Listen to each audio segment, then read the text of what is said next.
Assalamualaikum warahmatullahi wabarakatuh. Selamat pagi.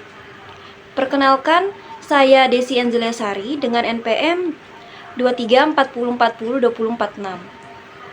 Saya mahasiswa program studi dari Ekonomi Pembangunan, Fakultas Ekonomi dan Bisnis. Pada kesempatan ini, saya akan mempresentasikan materi etika profesi dengan judul tindakan-tindakan yang bertentangan dengan etika mahasiswa. Materi ini disusun untuk memenuhi tugas PAS mata kuliah etika profesi yang diampu oleh Dr. Adi Satya Pratama, SEMSI. Langsung saja kita masuk ke slide pertama, pengertian etika mahasiswa. Etika mahasiswa merupakan seperangkat norma, nilai, dan aturan yang menjadi pedoman bagi mahasiswa dalam bertindak, baik dalam kegiatan akademik maupun kehidupan sosial di lingkungan kampus. Etika sangat penting karena membantu mahasiswa memahami mana perilaku yang baik dan mana yang tidak sesuai dengan norma yang berlaku. Tujuan etika mahasiswa ada beberapa. Yang pertama, menanamkan kejujuran, membentuk tanggung jawab, menumbuhkan disiplin, menjaga nama baik kampus, serta membentuk karakter profesional. Lalu kita masuk ke slide selanjutnya, plagiarisme dan mencontek. Dua pelanggaran akademik yang paling umum terjadi di lingkungan perguruan tinggi adalah plagiarisme dan mencontek. Keduanya mencerminkan ketidakjujuran intelektual dan merusak nilai pendidikan yang sebenarnya. Nah, plagiarisme itu apa sih? Plagiarisme itu tindakan mengambil atau menggunakan karya, ide, tulisan, maupun hasil pemikiran orang lain tanpa mencantumkan sumber yang jelas. Ini termasuk menyalin tugas teman atau mengambil artikel dari internet tanpa referensi. Lalu mencontek itu apa?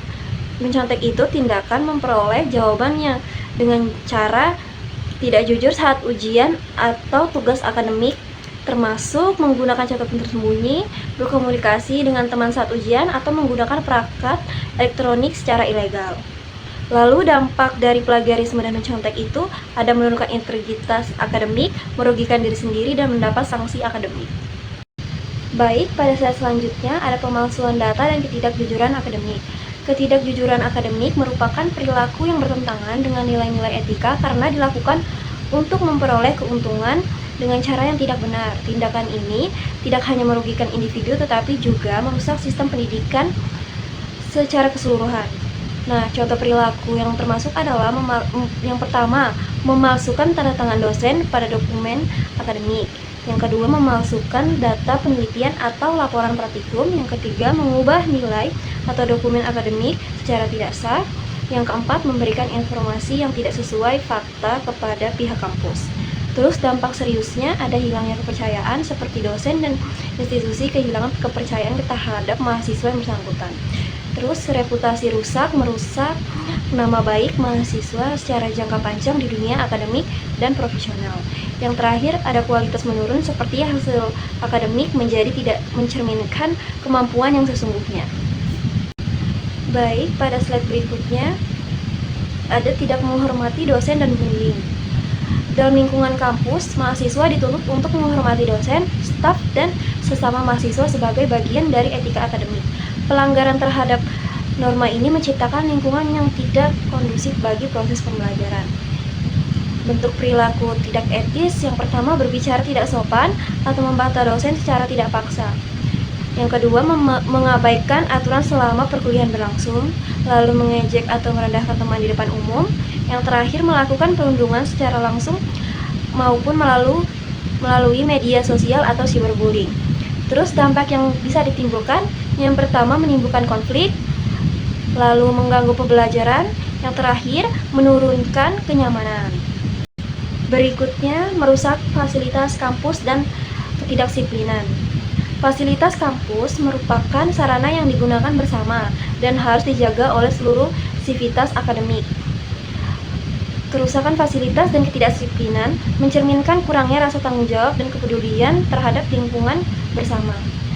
Contoh merusak fasilitas, mencoret-coret dinding atau meja di area kampus, merusak kursi, meja, atau peralatan laboratorium, tidak merawat fasilitas yang dipinjam atau digunakan. Lalu ketidakdisiplinan,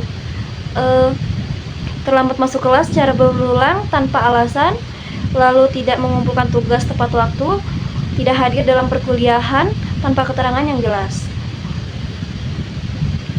Dampaknya menghambat pembelajaran, seperti fasilitas yang rusak mengganggu kenyamanan dan efektivitas kegiatan belajar mengajar.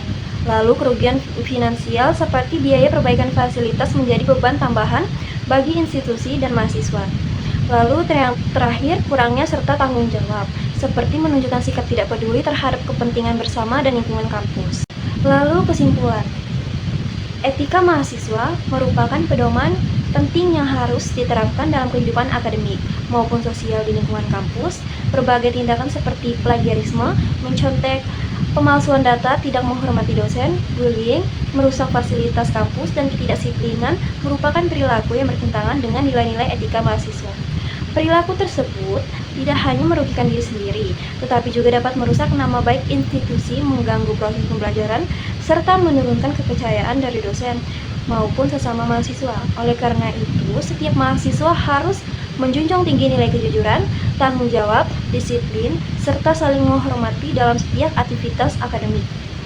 Sebagai mahasiswa, kita harus menjunjung tinggi nilai kejujuran, tanggung jawab, disiplin, dan sikap saling menghormati agar dapat menjadi pribadi yang berintegritas dan profesional di masa depan. Baik, terima kasih. Semoga presentasi ini dapat memberikan pemahaman yang lebih mendalam tentang pentingnya etika mahasiswa dalam kehidupan akademik dan sosial. Mungkin itu saja dari saya. Terima kasih. Wassalamualaikum warahmatullahi wabarakatuh.